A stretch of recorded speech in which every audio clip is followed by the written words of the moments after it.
But apparently she does this show where orphans find their biological parents, and this can lead to some natural exposition to explore some of Ruby's character traits. A blonde 19-year-old just sort of going through the motions and waiting for her life to properly start? While the Doctor and Ruby are both introduced quite well, it could have been done so much better in so much more effective and impactful ways than it was. And I think the lack of the two having any real conflict with each other in this story is emblematic of a bigger issue that plagues this series as a whole.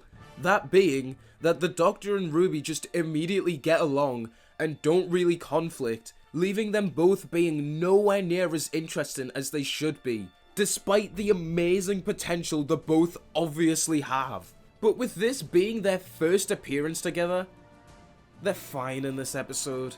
Despite the fact that them meeting and immediately being friends is very unrealistic, especially given the circumstances that they meet under. Like, I don't honestly think I've ever seen more forced, fake hugs in my life. Millie Gibson, however, gives an absolutely brilliant performance throughout, which is really impressive given her age and the material she's been given. Seriously, if you give this character to a much less talented individual, she would not work nearly as effectively as she does, and that cannot be understated. Just look to Series 7 Clara as an example.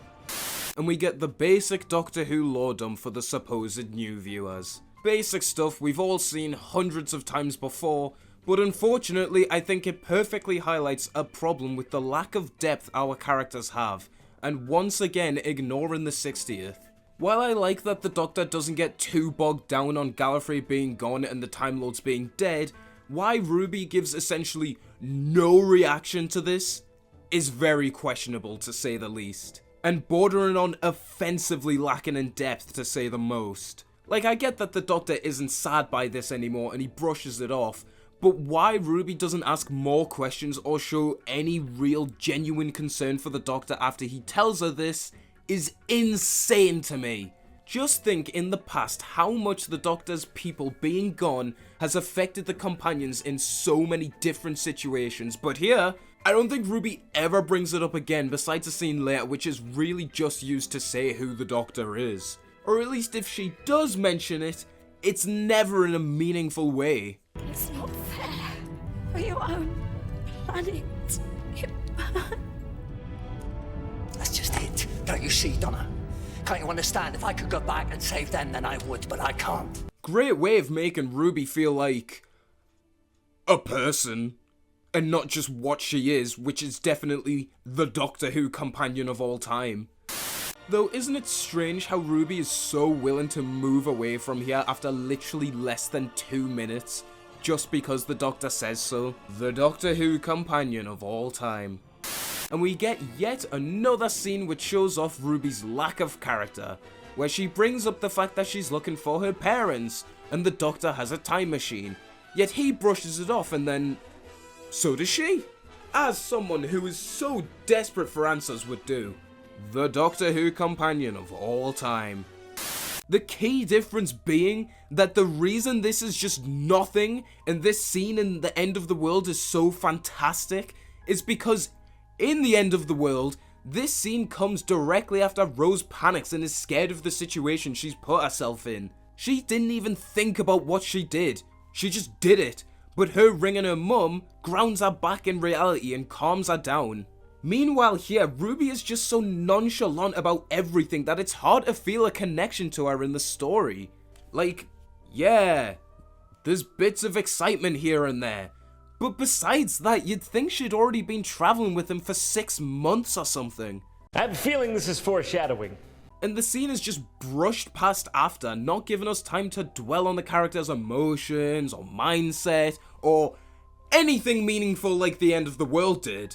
Because why would we want to grow attached to the characters? So the Doctor sends the babies back upstairs before trying to send Ruby up as well. And while I do actually really like this little moment where Ruby objects to his order, it's at this moment in the episode where I have to question why her or Jocelyn don't ask the Doctor why they can't just leave. The monster is temporarily gone, the TARDIS is in the clear, and everybody is safe. This is the most perfect opportunity for the Doctor to save everyone. But instead, he's determined to find out what the monster is. Which is fine and very in character for the Doctor to do, but it's also insanely stupid. He doesn't just save everyone first and then go back and do this. There is literally fuck all stopping him from doing this, but for some reason, Ruby and Jocelyn, you know Jocelyn, the character who's been trapped here with a finite amount of resources and oxygen for 6 fucking years, doesn't even question the Doctor trying to stay longer without saving the little shits. Just fucking great! Way to make these people seem like people and not a bunch of useless, fruitless twats! The Doctor Who companion of all time. And I do like that this immediately boosts all of the threat and tension that the villain has. Not as if they didn't have enough already, but the fact the Doctor is so scared and goes to run and hide, something this character almost never does in a situation like this. We've got to hide! You never hide! Oh, well, never mind. There goes all the subtlety there. Taking clear inspiration from the giggle, I see. Donna, go back to the TARDIS. Go back to the TARDIS. You never tell me to do that. Also, how does Ruby know this trait of the Doctor? I guess we'll soon see, but I hope it's not any contrived bullshit or anything, because that would be absolutely ridiculous, now wouldn't it? Speaking of problems with the Doctor and the word superfluous, Russell does something in the next scene which is so damaging and detrimental that it ruins the Doctor's and Ruby's chance at character development completely. And what makes this even worse is that I don't even think he did this on purpose, because it's almost never recognised or brought up after this scene, yet the damage is already done, and the damage is astronomical. So when is it for you back home? What time are you? June 2024? It's hard to keep track, but yeah, I think so. June, July. Yes, you did hear that correctly. Despite acting literally no different to how they have in their previous 2 stories, and despite the previous 2 stories just insisting that they're already best friends, despite having spent barely any time together, the very next fucking episode says that they've been traveling together for 6 months. What the fuck were you thinking, man? Why on earth would you skip 6 months of character development? What? Could you just not be bothered to naturally write in some interesting confliction between the two? Did you think it would save time, considering that for some ill-advised dumbass reason, this series only has 8 episodes, instead of at least 10 like we had before? Which, first of all, is a fucking pathetic amount of episodes for serialized television, and fourth, that still is not an excuse to skip development for your characters, or in this case, just not develop them and force them to act like best friends immediately, which upon rewatch of this series is really fucking apparent and makes their dynamic feel so forced and fake. While they are enjoyable to watch on the surface, if you really think about it, there is nothing to their relationship as of yet. Second, consider that literally almost every new Who companion has way more character than Ruby does in their first appearance alone. Rose, Mickey, Jackie, Jack, Martha, Donna, Wilf, Rory, River, even Clara in the Snowmen to some extent, even if she was insufferable, and even Amy in Series 5, the series where I don't even like her character. But the reason I don't like her, it's not because she's not a character, it's just because she's an unlikable one. Not because she's just nothing. So Maestro starts trying to take the musical talent out of Ruby, and we get yet another retroactively ruined scene because of the bullshit finale. This whole scene sets up that there is something extremely wrong with Ruby, and that there's a hidden song within her soul. Now this alone would work brilliantly for setting up something deeper to happen down the line, but because we know that that doesn't happen, not only does this scene make literally no sense whatsoever, it's just pointless. And, well, you know me, this fucking bullshit pisses me off to no end. Why even bother setting up these mysteries to keep the audience engaged when ultimately it's just a red herring for something that doesn't even matter and makes scenes like this not work and not make any sense? Why did you start writing like this? And it gets even worse when Maestro waffles on about Sutek being there on the night of Ruby's birth, because this bullshit we would obviously assume would be the person in the cloak that they're talking about, but was actually just this stupid dog strapped to the TARDIS. This creature is very wrong. She's literally just a normal lass, by the way. And despite this episode's world-ending and potentially universe-ending threat just being stopped, the characters are not remotely affected by this in any way and are immediately back to their normal chipper selves right after. Because what the fuck even is character depth anymore? And as if the tonal whiplash couldn't get any more severe, the episode then decides to end on a fucking musical number. Are you serious? Can we cut back to literally 15 minutes ago and remember that Ruby was meant to be completely traumatized by seeing the end of her world, and the Doctor was that fearful for his life that he started crying and was completely dejected until right now? What is even happening anymore? What is this utter pantomime dog shit? Anyway, my original point of something I can't blame Moffat for is that apparently this is Ruby's first time on an alien world, and this is just... Huh? What? Huh? So despite the last episode quite clearly establishing that despite the unaltered chemistry, the Doctor and Ruby had been travelling together for 6 months, Russell, you can cope about it all you want, it's better to just admit you made a mistake. Yet this is apparently her first time on another planet? What the fuck have these two donuts been doing the entire time if they've been together for 6 months and he hasn't even taken her to another planet yet? Yeah, bull fucking shit. As fucking if he hasn't taken her to another planet after 6 months. What an absolutely brainless thing to write into the show. And again, I can't even blame Moffat for this, because genuinely, what was Russell trying to cook writing that shit in episode 2? Also, literally space little shits. She's already seen another alien world. Obviously, being on one and seeing one are different, but still, this sucks. Oh, and before I get the inevitable cope that the 9th Doctor never had a story off Earth with Rose despite having an actual full series with her, may I remind you that we are outright told that they've been off-world together. The Doctor took me to this planet a while back. It was much colder than this. They called it Women Wept. The planet was actually called Women Wept because... Yeah, Russell don't write them like this anymore. I mean, don't get me wrong, similar to a lot of stuff in this series which is way too rushed and happens without build-up, the scene itself is fine, but it just doesn't work given the context that it's in, making it ridiculously contrived. It's almost as if this series is so structurally and narratively fucked that it needed a complete do-over from the ground up to be remotely comparable to anything that Russell wrote for Doctor Who before. Remember when Russell's worst series was widely accepted to be Series 2? A series that still blows most of the show out the water? LOL.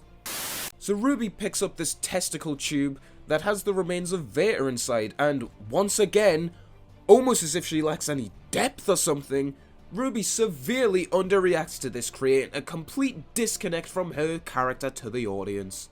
Don't get me wrong, Ruby's characterization in this episode is at least something, compared to her first 3 appearances, which have been essentially nothing. But this scene to me highlights something quite unintentionally funny in this story that's being caused by Russell, which I've actually criticised Moffat for in the past. And that's clearly half-arsing and not caring about the series enough, to the point where you notice that for a single story, a character, or in this case, 2 characters, completely revert to a way that others were written before, and no one in production noticed or stopped it. And once you notice, it's incredibly hard to go unnoticed. In Series 10, Despite its avid wrong defenders thinking the 12th Doctor has character development, they always seem to have to completely ignore the fact that in Eaters of Shite, he completely reverts to how he was in Series 8 for absolutely no rhyme or reason, and despite being showrunner, Moffat didn't even notice this and didn't tell the writer to change the way she wrote the Doctor in the story to be more fitting of his Series 10 character. Or he didn't just fucking change it himself since, you know, he's in charge.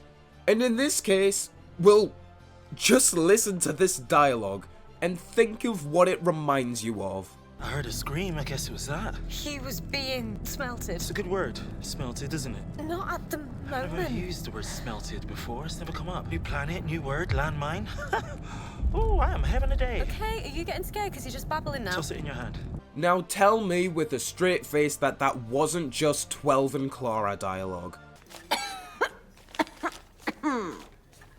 What's wrong? I don't know. Maybe the smell? I know, it's everywhere. You're amazing. Had some experience. Sonalo de Bazrak, and a friend. He had the most enormous ego. Takes one to know one. So you recognize me then? You're wearing a different coat. You saw straight through that. Deep cover. In my school. Why? Where's the teeth? What have you done with him? He's fine. Clara, you should over now. I think it's over here. I bought it. From where? A shop. No. Might have been a tramp. You don't have any money. When did you stop believing in everything? When did you start believing in impossible heroes? Don't you know? I think you'll find I have a certain genetic advantage. It is not a competition about who can die slower. It definitely would be me, though, wouldn't it? Are you cross with me? I am not cross. But if I was cross, it would be your fault. And yes, I am cross. I guessed that. I am extremely cross. And if I hadn't changed my face, would you be cross? I would be cross if I wasn't cross. Why? You're very, realistic. Tongues. Shut up. Yes, I have a plan. Can you explain your plan without using the word sonic screwdriver? Because you might have forgotten the Sheriff of Nottingham has taken your screwdriver, just saying. So it's a screwdriver. Right, okay, well, let's... You get the point. While they don't act exactly like them all of the time, and I can at least appreciate that these two finally feel like characters, for fucking once, it is incredibly lazy and extremely telling that apparently no one noticed that they're acting just like the 12th Doctor and Clara, respectively. This does not excuse how lackadaisical the writing is here from Moffat and Davies, but yet, this derivative bollocks is the best characterization they get all series. Absolutely shameful! You utterly incompetent pair of deranged tomatoes. So exactly what you think is going to happen happens, and it's only stopped because after a ridiculously long amount of time, doesn't even fucking matter how long, because regardless either way, it's too fucking long, Ruby points out to the little shit that the Doctor stood on a landmine. If only she could have seen what he was stood on the entire time. And also, you know how this could have easily been prevented? Oh my god, is that my dad over there? No, wait, no, don't, no, he's stood on a landmine. He stood on a landmine. Oh, so I definitely shouldn't go over there to where my dad is. No, just wait until we get this all sorted and then you can see your dad. Fair enough, I'll just wait. Yeah, simple solution.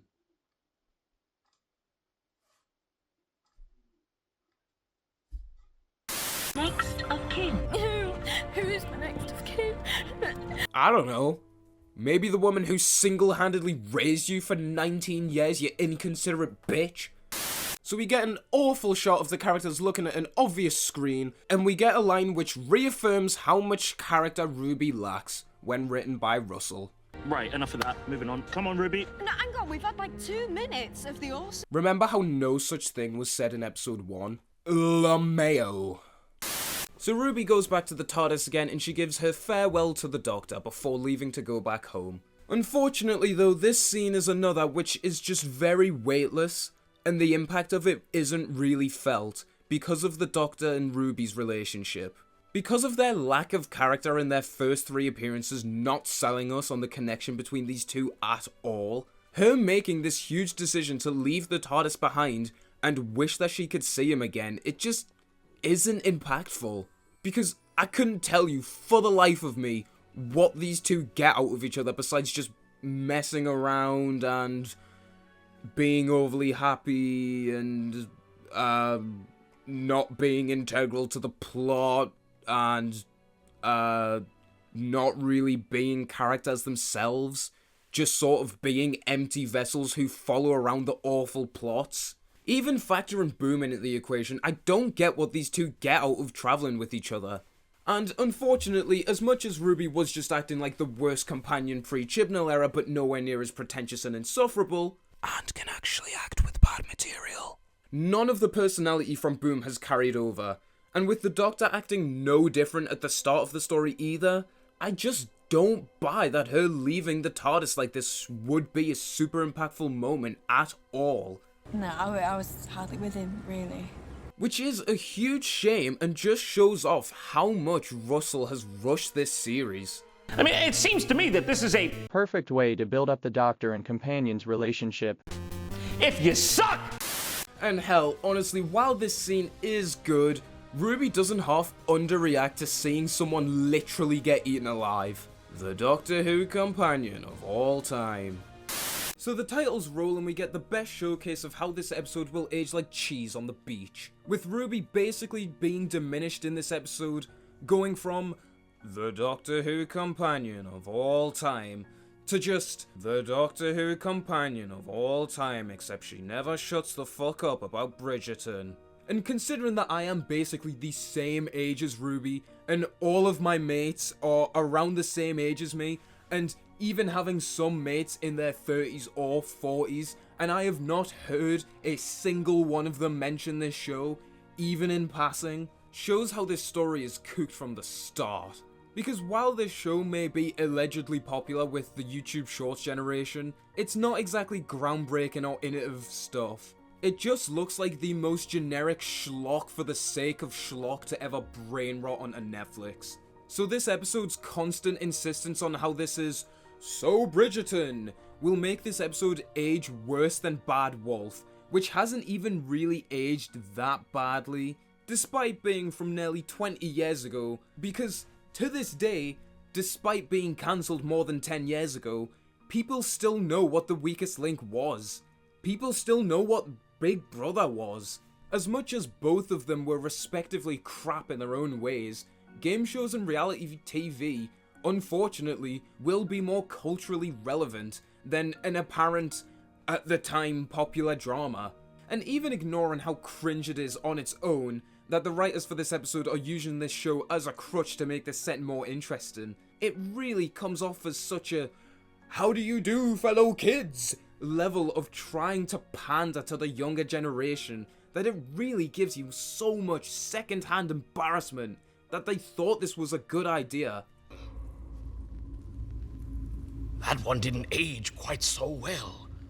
Also, funny side note, I filmed the video with the tweet man after this, and he told us that his girlfriend does actually watch Bridgerton, and she hated this episode because it was nothing like Bridgerton.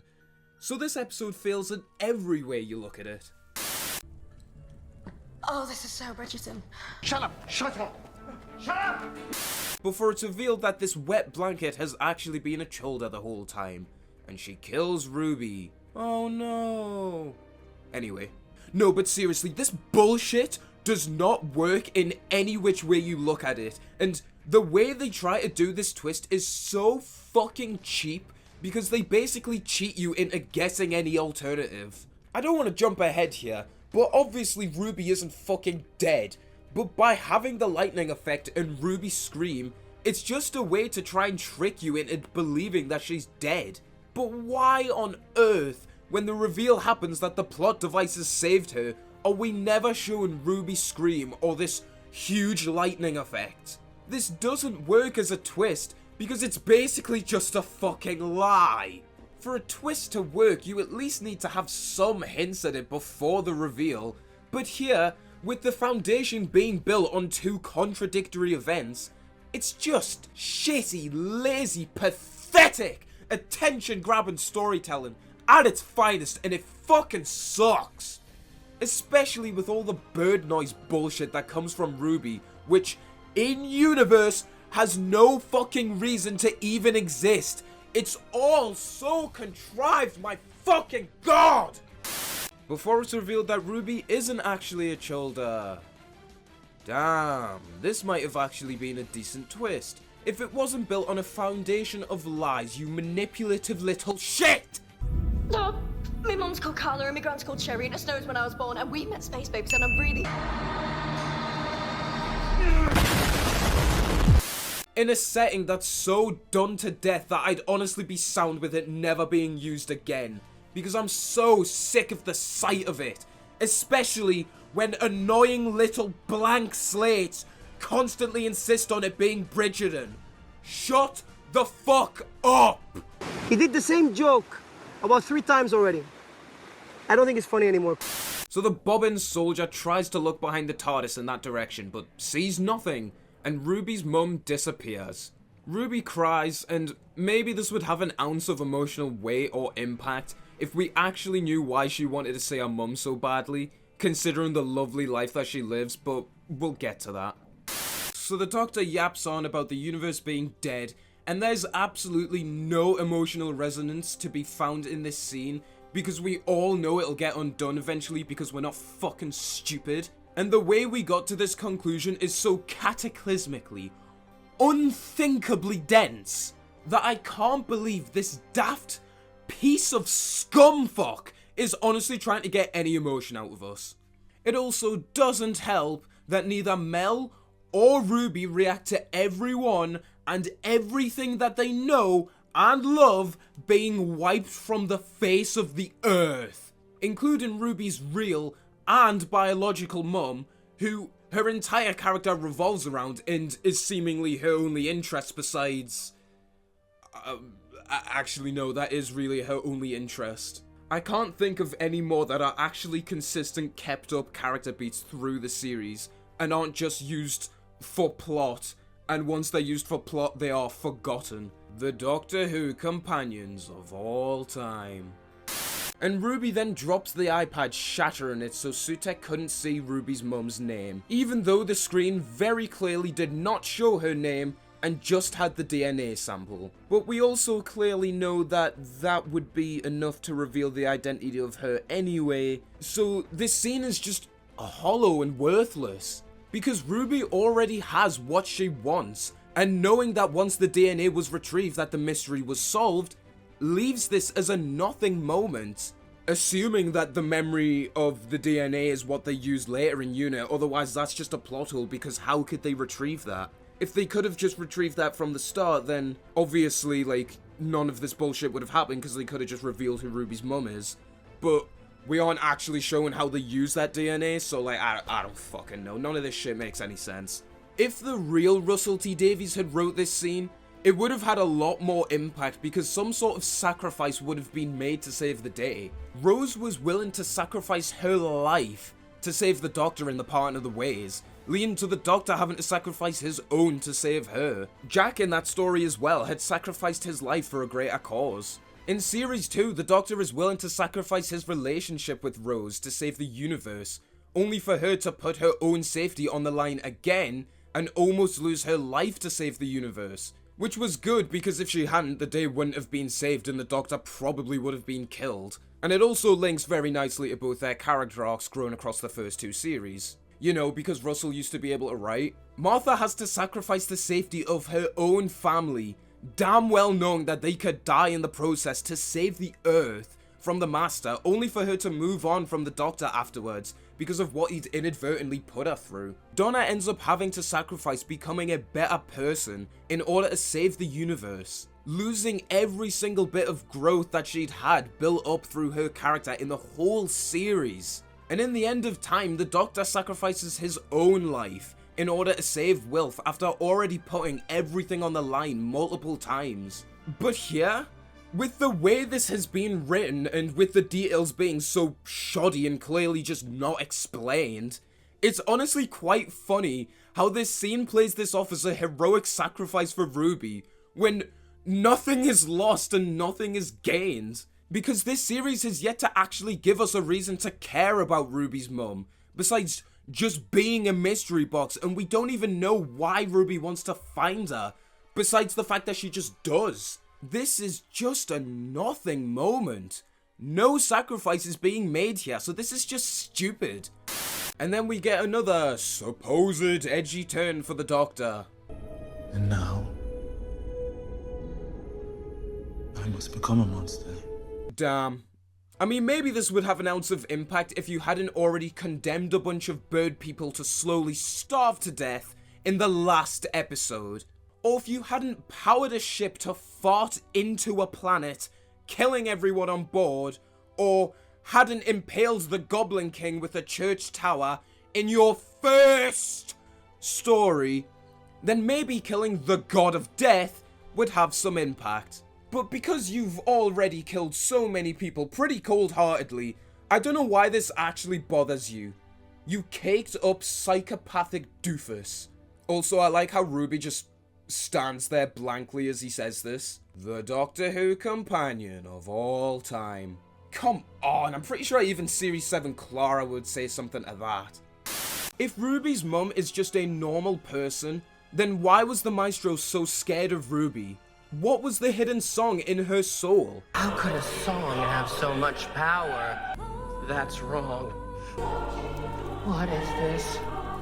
There's a hidden song deep inside her soul! This creature is very wrong. Retroactively, none of this slop makes any fucking sense. Like, there is no reason within the show itself that Ruby could make it snow, and that there was a hidden song within her soul. I mean, the song in her soul, that's not even touched upon in this episode. It's never brought up. Past the devil is a liar. These things were just put there to get us talking. But with the grand reveal that Ruby's mum is just a normal person, it is just a complete slap in the face that makes you feel stupid for even attempting to be invested in this story arc. Also, speaking of Ruby, now feels like the perfect time to bring up a very important point about why her character and this series arc and this series as a whole fails. And it's one that I've been hinting to throughout all of these reviews. And that's, why does she even care about a birth mother? Seriously, not once in this series do we get any sort of hint or inkling or any sort of resemblance of a reason as to why Ruby even wants to seek her out. The most we get is that she just wants to know. But why? She has a cushy life with Carla and the Ice Cream Woman. Her character doesn't grow or change in any way from the Church of Mid till Empire of Piss that would make her want to know this information even more, and her character doesn't change in any way after knowing who her mum is. Come on, let's be for real, we know Series 15 ain't doing shit with this. Ruby will remain the Doctor Who companion of all time, and we know it's true, and if you don't, you're lying to yourself. And also, just a simple matter of fact here, most adopted kids don't want to know who their biological parents are. They have no interest in who their biological parents are, because they have their real parents who raised them their entire lives. Why would they have any desire to meet people who gave them away? The context as to why they were given away doesn't really matter for this scenario. There is no character-driven reason for Ruby to want to know who her mother is. Her life wouldn't be changed in any way from knowing who she is. And I have proof from a very special guest. Never in my day did I think I would have to be on camera out of character to amplify a point in a fucking Doctor Who review. But hey, this episode is that shit that there's a first time for everything. Please excuse the shit background, the awful groaning Tash. I can't be arsed to shave for this, and plus I literally just got out of bed and he's fucking just forcing us to do this and I can't go to the normal spot. Who the fuck do you think you're speaking to? You think you can speak to me like that? Please. Bitch, please. You stand there, you tell your little story, right? And you shut the fuck up. Anyway, so I don't want to ramble on too long here because I don't like putting my personal life on the channel because that's not what this channel's about. It has nothing to do with the entertainment that I make on here, and I don't want to start some sort of like parasocial meme with people notice because nah, you don't come here for me. For some reason you come here for him, so I'll keep this brief. The long and short of the point of me even being here is, before that I was born, my biological dad left my mum. Cue all the jokes you want, I've heard every single one. Leaving her to single-handedly raise me for like the first 5 years of my life, I know, bless her soul. Until when I was about 5.5-ish, close to 6, when she met my stepdad. Now, anybody in a similar position to me would know this, and I mean, I can imagine it's easy to infer as well, but I have not once thought of this man as my stepdad. He's my dad. He is the only father figure I have ever had, and I could not be more grateful to have him in my life. Obviously, the same goes for my mum as well, she's fucking goated. But even after 15 years of this man being in my life, 15 years, by the way, that is longer than most Chibnall fans have been alive. Not once have I ever thought about where my biological dad is, or where he is, or what he's doing, or what he looks like, or what his name is even, like, I don't care. I don't see why I should care. I mean, I am not in his life. He is not in my life. He made the decision to not be in my life. Whether I respect that or not is irrelevant, but I don't see why I should even hunt him out. Why should I care? And the same goes for this story. Obviously, the context of my own situation and Ruby's are different, and having foster parents and step parents, I imagine, would feel a bit different, but it wouldn't be too different. Like, these contexts are both pretty similar. They're along the same lines. And even not just taking myself into account here, every single person I know who's adopted or had a parental figure leave their life before they were even too old to remember, like, they have no desire to meet their parents because why would they? Like, there's no reason to, like, who cares? We have our real parents in our lives. Our real parents are the people who raised us into the people who we are now. TLDR, fucking mate, Russell's washed. It sucks, but he's washed. Back to the fucking nutter twat in the corner. I'm going to bed. Well, I don't know why he's talking to a tree, but the point he made still stands. This character's entire motivation is built on something that realistically she should not care about anyway, that causes loads of unexplained stupid shit to happen that also falls in on its own failed themes. Why would the Church of Shit go out of its way to establish themes of found family only for the series to do fuck all with it and have Ruby's ultimate happiness in the series be it finding a biological mother? That is so fucking stupid, and honestly, it's almost sort of offensive. Especially to Carla, as Ruby clearly doesn't think of her as a real mother, which is really fucking ungrateful and low-key makes her come off as very unlikable. Especially in scenes like the one in Boom where she doesn't even consider Carla as her next of kin, despite the fact that she single-handedly raised her for nearly 20 fucking years, you inconsiderate bitch! I mean, even considering the other possible inference of this scene being that the database couldn't find Ruby's mum, that creates a plot hole in and of itself because Ruby's mum's DNA was clearly stored in 2046. So this database should have, if it's as smart as it's made out to be, have that DNA. But either way, why doesn't she say that Carla's our next of kin? Fuck you, I guess. And you know what makes this even worse? The scene where Ruby actually meets a birth mother is fucking brilliant. It's genuinely fantastic. It's Russell T Davies' character drama at its finest, with superb acting from both actors here, and it's really nice. But with the context of the series it's in, and even just the context from this story itself, I feel nothing. Why should I care? And it really is a shame because even the stuff with the doctor in the scene is pretty good, with the context removed.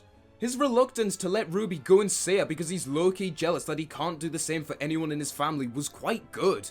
Even if Russell retconned the Doctor not having kids, but bleh. And hey, if the build of the Doctor missing Susan was actually well thought out and actually developed, then this might have been remotely worthwhile in the end. But because it's not, this is just yet another scenario of Shuey and Millie's generational talent being wasted to absolutely no avail. For shame. Russell T. Davies. What a joke. So we get no interesting character conflicts between the Sundays and Ruby's biological mum, before Ruby walks in the TARDIS and says the single most distasteful thing that Russell has ever written for Doctor Who. Because it turns out his mum and dad still live at the same address, but she never told him. My mum, my real mum. Now, if I'm gonna be as fair as possible, I get what Russell was going for here. Trust me, I really do. And you can almost I love how she makes that mistake there, because Carla's her real mum. Yeah. But it's also new that she calls it. I mean, there's more of this family to come. And in the moment, she calls Louise her real mum, which you wouldn't do. Nah. But she shouldn't do, but you would do in the moment. It's like, I remember thinking long and hard about that and going for it. I get that the idea of this is that all of this is new for Ruby. Having her mum and her birth mum in her life is new, and it's viable that she'd make this mistake. But the way this series story is structured, the way that Ruby's character is written, we know that for some reason Ruby has put extra emphasis on her birth mum being her real mum.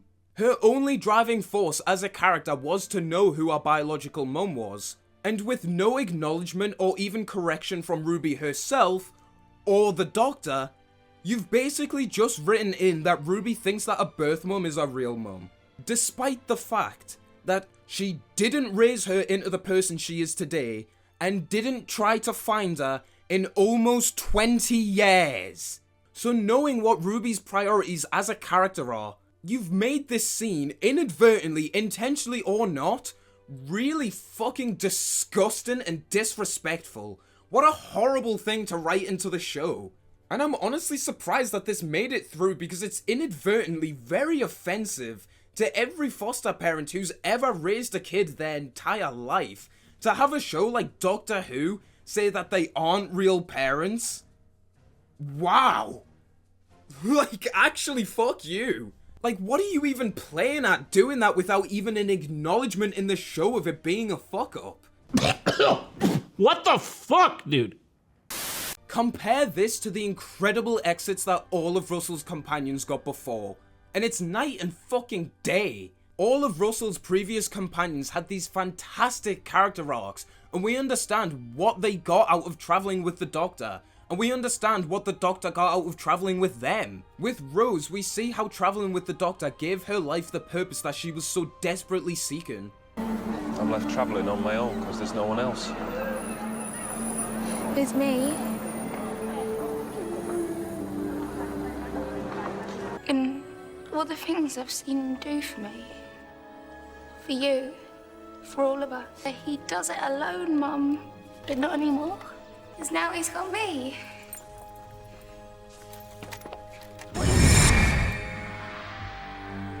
And how she helped the Doctor recover from after the Time War. With Martha, she needed the Doctor so that she could believe in herself more. Martha Jones, you saved the world. Yes, I did. I spent a lot of time with you thinking I was second best, but you know what? I am good. And the Doctor needed Martha because he knows that he always needs someone, even if he is in denial of that fact. Otherwise, he'll go off on the deep end because he's just too traumatized and broken, and will become more prone to making mistakes and fucking up. Allah? Find someone. I don't need anyone. Yes, you do. Because sometimes I think you need someone to stop you. People have travelled with me and I've lost them. Lost them all. Never again. They all died. Do you know who that leaves? Me! It's taken me all these years to realise the laws of time are mine, and they will obey me! I've gone too far. Travelling alone. I thought it was better, but I did some things that went wrong. I need Oh, my word. But they split off in good terms on the end when they both realized that what they're doing clearly isn't good for either one of them, and is just a bit unhealthy. Honestly, Ruby's exit should have been a lot more like Martha's. Like, I don't know why they're trying to make this scene so sad, especially with it confirmed that she'll be in the next series as well. With Donna, she needed someone to make her feel like she was special, like she mattered, like she was important, and the Doctor brought out the best in her. But if he was so special, what was he doing with me? You thought you were brilliant. Don't be stupid. You are. I just took the Doctor to show you that, simply by being with him. Why? What can I do? Every trace of me or the TARDIS, anything we did together, anywhere we went, had to go. All those wonderful things she did. I know. But she was better with you. Don't say that. No, she was. The point being that even after 8 episodes and a shitty Christmas special, we still don't know what these two get out of traveling with each other. There's nothing to their relationship outside of the extreme surface level, leaving this as just such a nothing, wasteful slag bag of a scene. Fuck you. I just want this to be over. Ruby just remains the Doctor Who companion of all time. She had absolutely no character growth in this story or this entire series, for a matter of fact. She is a blank, boring, nothing of a character and a waste of Millie Gibson's talent. While nowhere near the worst companion ever, she's pretty shit. I formed no attachments to her character over the series, as she was just basically a mystery box who could make it snow and wanted to find her mum. That's it! She's a fucking dumbass.